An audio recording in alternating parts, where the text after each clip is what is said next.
everybody. I see you. Iceland, Oakville, Budapest, Greece, Mexico, Israel, New Zealand, Kia ora. Wow. Welcome, everybody. And we are officially on week 2 of the new year. So I have to ask you, how many of you have already lapsed on your New Year's resolutions? Be honest. Personally, I don't do resolutions because I'm too much of a rule breaker. And the second I set a restriction on myself, I want to trespass it. I have zero discipline. But I do understand the appeal of resolutions. Of course, I do. And part of the deal we make with ourselves when we are overindulging in holiday food and alcohol and maxing out on our credit cards to buy the gifts for all our loved ones is that come January 1, we're going to rebalance the scales. We will get in shape. We will work on our minds and bodies and spirits and hearts. We will keep a cleaner house. We will spend more quality time with loved ones. We will manage our money better. We will be happier and healthier, and we will be a better partner, a better parent, and a better friend. In sum, we will be better than last year. And of course, what that means is that last year we were not good enough. Every year we engage in this swing between December self-flagellation and January hyper-motivation, back and forth like this. And I know that I'm not the only one whose best laid plans wither by February. So I want to suggest a different way to start the new year. But first, our housekeeping. So thank you for joining me for Letters from Esther Live, my monthly workshop series to help you reflect, act, and develop greater confidence in all your relationships.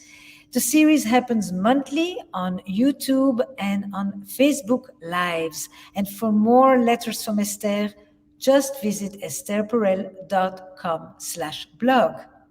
And I invite you to join every month here on YouTube and Facebook to discuss the newsletter live. So we read it, then we come together, then we have a conversation about it, then you get to ask me questions about it, which is what we're going to do plenty of today.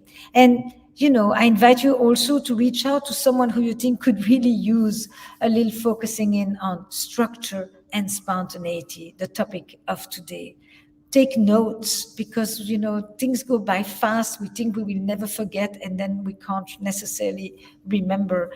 So take notes, have a little notebook actually dedicated to these workshops so that you have a sense of continuity of the things that we're talking about as we develop a granular state of relational intelligence. And if it's not pen and paper, laptop, whatever, but take notes, and if you like what you learned today, like and subscribe to the YouTube channel. You'll find the button below the video.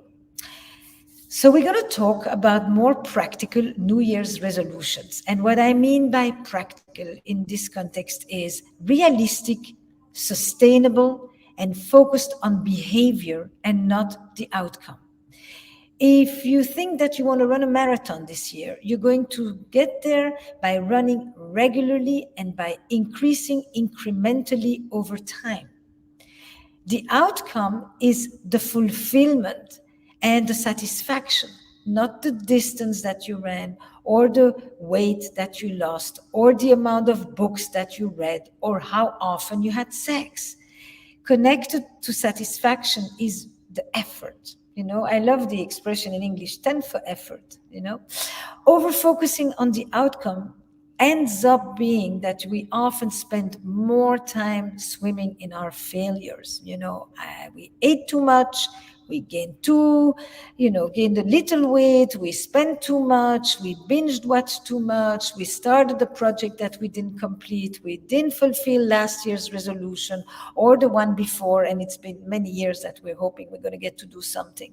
It's a constant torture of too little and too much, And for me, the focus on control like this, of this measuring constantly, is rather steeped in a puritanical conditioning. consciously or unconsciously. We want to reward, we want to indulge, and we want to relax. Can we let ourselves feel okay about what we are, about that, and not fall into a puddle of self contempt? And I'm not saying that you should go binge eat and watch and not take care of yourself. It's not because it's not this that it means that it is that, the exact opposite. I'm talking about a healthy dose of hedonism as well as unstructured joy and rest. And sometimes we just need to let loose and allow ourselves to focus not on the result, not on the outcome, but on the meaning and on the pleasure. That is very different from the focus on control and achievement.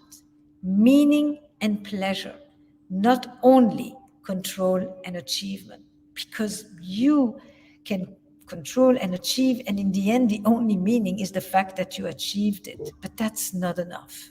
So, as always, I'm a both and kind of person.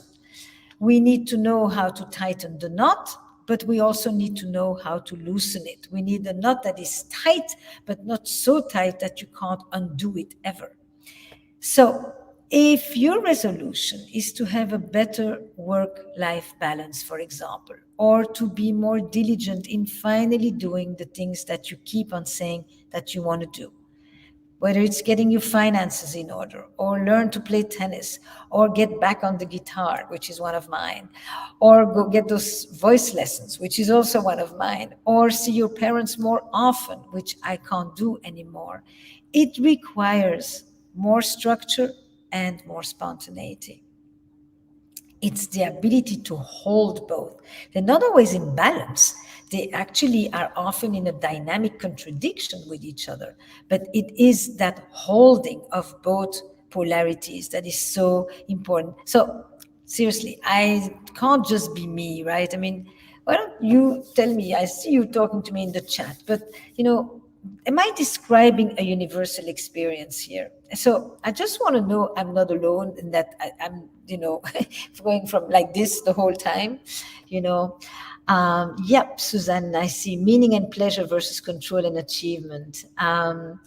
Yes. How does our sense of time, I'm going to continue and you're going to get a sense of where we go with this. In the annual voyage from one year to the next, I propose that we travel a little differently, a little lighter, and I want to create a new New Year's resolution with all of you, my community, here and now. So, a little ritual for the new year. Every year, I want you to ask yourself these two questions. Could be in December, could be in January. What has the relationship between structure and spontaneity been like for me in the last year? In this year that just passed in my life, what has been the relationship between structure and spontaneity? And be really specific. For example, my job is predictable and consistent, but I wish I had more than 10 days of paid vacation last year. Or, I love how spontaneous and adventurous my dating life has been, but there were times when I really just wished that I could date someone that I could make plans with. Or, I tried dieting and meal prepping and I'll feel good about my body, but seeing all of my friends eating pasta and drinking cocktails gave me a serious case of FOMO. What's it for you? How do you view this relationship between structure and spontaneity? As for the year that just went by, and now for the year that we are entering. How might I want that relationship between structure and spontaneity to change or to evolve? What do I want to tweak here between this? You know? And find the area that is the most relevant for you. Don't just pick something haphazard. Really, what's the area for you? It's an exercise you can repeat throughout the year ahead. And it's not just the new year that makes it hard to remember the importance of holding these two human needs of structure and spontaneity. Anytime there's pressure, we are quick to forget the fundamentals. Anytime we either unravel and dysregulate or we go and tighten the, hold everything tight like this. We know that we need to balance predictability and newness. We actually know this for fact when we think about children. It's so obvious, right? It's the way they learn and grow and make connections. But when adults come into my office or on the podcast for that matter to discuss relationship challenges or work problems or friendship fallouts, and anything else for that matter, inevitably they either have no clue where to start or they think that they should already have all the answers, all or nothing. I want to share with you, I think it's probably one of my most important equations, lenses through which I look at relationship, all relationships for that matter. Too little structure, high chaos. Too much structure, rigidity. Too much spontaneity, dysregulation. Too little spontaneity, flatness and fossilization. It's a quadrant, and you want to be able to fluidly move through the four panels, So when you use this equation, tell me in the chat, what is it that you're craving a little more of in this new year? Structure and spontaneity, too little, too much. And is it because you had too much of the other in the past year and you say, I need to rebalance? Or how many of you are looking forward to just having more exactly of that balance between the two? And by the way, go ahead and start asking me questions too, I observe this imbalance in so many different contexts. All right, let's take romantic relationships, relationships where it's all structure and no spontaneity, a great management team that can run the tasks and solve problems, but leaves very little room for playfulness, for mystery, for happenstance, all these erotic qualities that are essential for aliveness and energy between partners. That's an imbalance. On the other end, when it's all spontaneity and no structure, we get relationships with no titles or concrete plans, and those of the relationships can also leave us really anxious and filled with self-doubt. Think about friendships. Our friends remind us of who we've been. Old friends remind us of who we've been. New friends remind us of who we can be. This and that. Think of a company. Businesses need structure, that's an obvious thing, right? But they also need spontaneity and creativity and room for change and innovation. They need legacy, accountability, and boundaries as much as they also need flexibility, creativity, and innovation. Often, it's very hard to be creative and to think broadly if you don't feel that you have an anchor to hold on to. But if you just hold on too tight to the anchor, you can't let go and think beyond the boundary that is right in front of you. This is such an essential paradigm for all relationships. So if you think of the new year, you don't have to throw everything that is all the way, and you don't have to focus only on everything that is entirely new, because the uncertainty of the year ahead doesn't have to unravel you. So trying to constantly control the unknown, it won't make it any better. You will not. Resolve instead to ground into what is real for you now. What's the piece for you? Is it around work? Is it around love? Is it around personal self-care? Is it around artistic creation? And to uplift yourself by the still unclear possibilities of your future. So do you need discipline? But you also may need to let go of it a bit. And it's interesting. We were playing the card game, Where Should We Begin, in Australia? And we had one of the questions we played with every night at every event was something I would whisper in the ears of my younger self. And systematically, people either were whispering something that said, you could have been more spontaneous, more playful, more bold, more daring, more confident. You could have let go a little bit. Or you could have used a little bit more structure. You were all over the place. You were an addict. You were flowing. You were racing in your car. You're a mystery that you are alive. You could have really used a little bit more containment. It's so interesting. That's not the words that people used, but in effect, the younger self often had too little of something or too much of something that people often reflect on as they whisper in their ears. So let me get a sense as to what are some of your questions. Trying to get my hubby to talk and go together date nights and meet friends. He hates socializing now. Yeah. What is it like when there is good planfulness, structure, and flow state? What does it look like when these elements are working deeply in concert? It's that. We are going to structure time because it's going to give us the freedom to go and play. Let's take the day and go for a hike and go swim and go for a spa and go, do certain things. So you've planned it. You go on a trip. You want to plan. You want to have some sense of where you're going to go and where you're buying your tickets to. And at the same time, once you arrive in that place, you may say, let's just walk and see where it takes us. It's that is an example of concert too.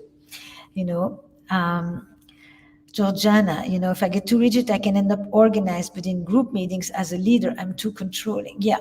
I mean, it's it's when you are too controlling, it's also often linked with a sense of over responsibility. I The sense that it's all on you. You have to do it all. You have to watch out. And the question is really often, where did I learn this? This was adaptive. At one point, I needed to do this in my life. Where did I learn it? And what do I fear would happen if I change a little bit? This is for any of your positions. Stefan, where our tendency towards structure and spontaneity originate, before we can evolve them, we need to understand their roots. Great question. Listen, this is exactly what I was saying. Where did I learn this? Did I grow up in an environment that was stifling, more suffocating? Could be my family, my school, my community, my religion. Did I feel like it was constraining and it was filled with rules and all I wanted was to do this? Or did I grow up in a chaotic environment where I couldn't rely on anybody? I didn't know what I was walking home to, or I didn't know what state my dad or my mom would be in when I entered, or my big brother. And I was constantly vigilant because I didn't know the ground I was walking on. So yes, you want to understand what is the ecosystem in which you grew up in, and therefore, what is the skill that you harnessed around structure and spontaneity in order to survive and in order to adapt. Erin, I lost you. Okay, what about relationships where one person is too spontaneous and the other too rigid? That is a great question. How to support each other? Listen, in the beginning, I promise you, nobody thinks the other one is on date 2, 3, 4, 10 too rigid or too spontaneous. The way I hear it in the beginning is one person says about the other, I felt that they were solid. I could rely on them. When they said 10 o'clock, it was 10 o'clock. I knew that they followed through on things. They were good at making plans. They helped me, follow through myself and be more punctual and be more, on target, etc. And the other one says, my partner took me outside of my comfort zone and made me try things that I would not have normally tried, and was much more spontaneous. And I really appreciated that because I could really use a little bit of letting go. That's in the beginning. Spontaneity and structure, which are one of the essential complementarities in relationship, is often described like that. The liquid and the solid, the person who opened me up and the person who grounded me. But then over time, it starts to become the other person says no too often, wants to plan everything, is not spontaneous enough, can't just put a pair of shoes on and get out of the house, etc. And the other one says, you're all over the place, you're all over the map. I just met this wonderful couple of women that you're going to meet on social very soon as well. And this was very much a part of their one said, I am all structured, everything is organized, my closets, my plans, my days, my diaries, and I really could lose someone who helps me to loosen up. But the other one instantly picked up that she needed to make sure that the shirts were not all over the floor, so that when this one came home, the first thing she saw wasn't the shirts on the floor. You see, and they began to notice how they were monitoring themselves from inside around that very complementarity. When the complementarity breaks down, it becomes polarization. It becomes you too much of this, and therefore, rather than I got a little more than what I bargained for. And so now your organization becomes rigidity and your spontaneity becomes chaotic and all over the place, so to speak. Yeah. How can I be more spontaneous without feeling guilty, without the heavy? Oh, such a beautiful question. Guilty of what, Victoria? Guilty of what? That you don't deserve it, that something bad is going to happen, that you are going to be caught off guard, that you're going to be what? So the first thing is, what do you mean by spontaneity for you? Because if you feel guilty, the range of your spontaneity may be very small as well, right? It's not like you're talking about, very extreme things. It's about what? Allowing yourself to stay in bed later some days, staying out late and going dancing. What is the spontaneity, right? Saying no, saying what you really think, things like that, right? So that's the first thing. And then when you say guilty, it's guilty. What do you mean by guilty? Is it fear, danger? Is it selfishness? Is it the fact that it's thinking about you and not about what everybody else needs, that you are feeling responsible for? So break down those two words, because that will help you know what is one small thing I can do. My thing is always you start small. You don't start with the end result. You start with one little thing. I want to give myself a piece of Belgian chocolate, without having to think, did I deserve it? Did I? I just feel like having a piece without having to justify and rationalize something that I just feel like, okay, and think that I'm gonna pay for it afterwards. Small little thing, and then if the guilt steps in, you really speak to it, and you just say, for what? I mean, yes, in the past I would feel very guilty about this, but today I feel like I've worked very hard. It's my own money. I can afford it, etc., etc. And you let the permission, because spontaneity is about permission, speak to the restriction, to the guilt, and they have a little dialogue in your head. What if the question itself, Corey, what if the question itself, what or which is important, produces fear and anxiety and ultimately indecision and inaction? Yep. Man, you questions, people. They make me think. Look, what you're going for in the question is a sense of absolute certainty. I know what is my priority. And what happens is sometimes the fear of not knowing leaves you in a state where you don't dare to actually say it. It's like yesterday I had a person asking me, basically, am I being, it's a next episode on a podcast, am I being gaslit or am I just being overly sensitive? And then the person proceeds to give me a whole list of very clear examples that she has the answer to her question. She is being gaslit. You often know the answer to your question of what is important and what matters most. But the challenge is that then it means that you have to act on it. It means that you have to follow through. And if you resist that, like in her case, it means she may not be able to stay with this person. So for that, in order not to have to act on the answer, she pretends in some way not to know what is the answer. And that is the thing I want you to pay attention to as well. Yes. How do I know my husband is being genuine in his remorse for cheating? And who is asking me this? Hope. Look, the most important thing in the repair is about showing you your value, how much you matter. It's not just that they feel sorry about what they did or even that they feel sorry about hurting you. The repair, the trust that you're talking about is not about the trust that they will never do this ever again. It's the trust that they think of you. Because obviously, when you are cheating and being unfaithful, you're thinking about yourself. That's part of the story. Sometimes for good reasons, but that's part of the story. That may not be his case for that matter. So, what you want is one of the ways that you hear the remorse is if the person is not constantly hoping that you won't bring up the subject, right? Because they're afraid that if you bring it up, it's going to be another 5 hours of conversation.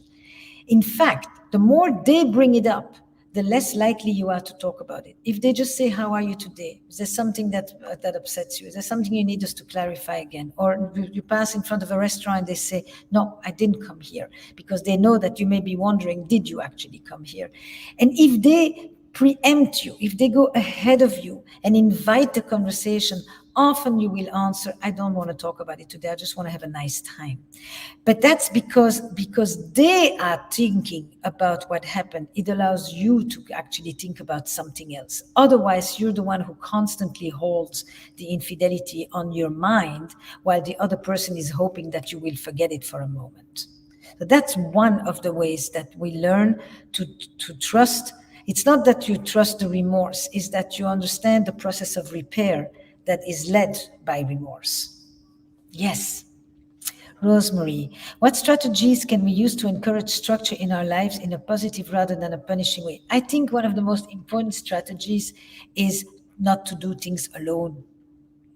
It's really that. Some things, not to use your phone is easier if there's two other people who are walking with you and nobody is taking their phone out of their pocket, rather than I'm the only one who's going to try not to take.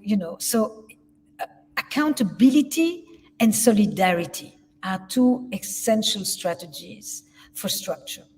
You know, I don't want to go and eat certain things, or I want to go and exercise certain things, or I want to, make sure that I take the time for all kinds of things. I want to read, be in a book club. I want to watch more movies, be in a movie club. I want to, create little communities around the things that are important to you so that people are there that you like, that you want to meet. And then you discuss or you partake or you participate around these things that are important. It's not enough to just say, I'm going to read more books this year. For many of us, that doesn't work. But if I know that every 2 weeks I have a group of people, we meet in person, we meet on Zoom, doesn't matter, that have all read the book, and I want to be part of the conversation, I will have the structure of reading. It's the connection between what is personal and what is collective and shared that creates that structure for a lot of things, way more things than we often think these days. So many of us wake up in the morning and we do the yoga alone, we do the stretch alone, we do the breakfast alone, we do 24 hours alone, and very few of us can actually keep that kind of a discipline. The majority of us need shared experiences. The word is really shared in order to create personal structure. Leslie, it's difficult to be spontaneous when you are a perfectionist. Yes, that causes inaction because you won't be good enough, so why bother? Yep. So your question is not about spontaneity. Your question is about perfectionism. And perfectionism is about self-worth and self-perception and self-esteem and control and all of those things. I mean, it's one word that encompasses an entire way of being in the world, where has it taken you? How well has that worked for you? Is the first question I want to ask you. How you may say it kept me safe. You may say it got me through school. You may say it got me to become a doctor. Whatever it is, you can say, it got me to not be debilitated by the dynamics of my family. So I made sure, or you may say, I had no needs because there were so many people around me who had so many needs. So I made sure that I was low maintenance. I took care of everything myself. Okay. It served you well, but who says that's how you have to continue live? As really the first question is that, can you imagine that this is no longer necessary, and then you pick a few things, because this, why bother, that is a total speech in your head. That is complete negative self-talk. It's not going to be good enough anyway, so I shouldn't even try, so I'm just going to drop it. And I could stop living. I could completely stop living. I mean, I can go through rote behaviors, but that's not the same as living. So it's that permission, of changing the narrative inside your head. Instead of why bother, he says, why not? Why not? What would happen? What will happen if you try? What will happen if it actually is fun? What will happen if it actually was okay, even if it wasn't perfect? Man, I would love to talk way longer about each of these, but yeah, bring it back. Phil, keeping spontaneity alive as relationships live longer, grow familiar is a challenge. What is the drive that keeps people playing? Novelty can feel, yes, novelty can feel risky. That's true. That's true. And to the person who talked about cheating before, it's extraordinary how much people are willing to take risks anywhere, but inside the very relationship that often needs it more. Because we become self-conscious, because somehow something about the long-term relationship is about steadiness and seriousness and commitment, and all these things are, devoid of playfulness. And so, people play. If you look at families with young kids, they play with the kids. They do new things with the kids all the time. They have new activities. They are filled with discovery and exploration, whereas the adults are often settling into the same old, same old. And that'll choke people, So, what does it demand to do playful things? The meaning is somewhat different, but it is about not just settling for things that are enjoyable and familiar, but to just say, let's do something we never do.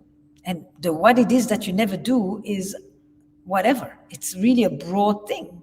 What you never do, somebody else does all the time. But the thing that you never do, you know, um, and then just say, yeah, it's going to be a little awkward, but that's okay. And then you let yourself, be in a different role with each other, with a different script. And then you start to ask questions. It's part of the reason I really like the game, because the card game, Where Should We Begin, invites you to tell stories that you don't typically tell your partner, or that you told way back when, and you never go back there, because when you tell a story, otherness is increased. You look at this other person who is usually already so familiar and so known, and they are momentarily once again somewhat mysterious, somewhat elusive, and your curiosity peaks, and playfulness exists in that whole territory. What was it like what did you think about this movie? But then you don't just want one sentence. You say, tell me more about this movie. Why did it reach you? You were touched. What were you crying about? I saw the tears, or you laughed so much, Why don't you like it? And if you were sitting with a friend, there's a good chance you would ask 2 or 3 more questions. What happens with the partner is we stop at question 1, and that is really flat and dull. Yeah, I think that we are arriving to the end here of our workshop. So I thank you all for joining, and I hope that you join me next month at Letters from Esther Live. This is our conversation about the things that we write and read together. And follow along, sign up. If you haven't already, go to www.estherperel.com/blog.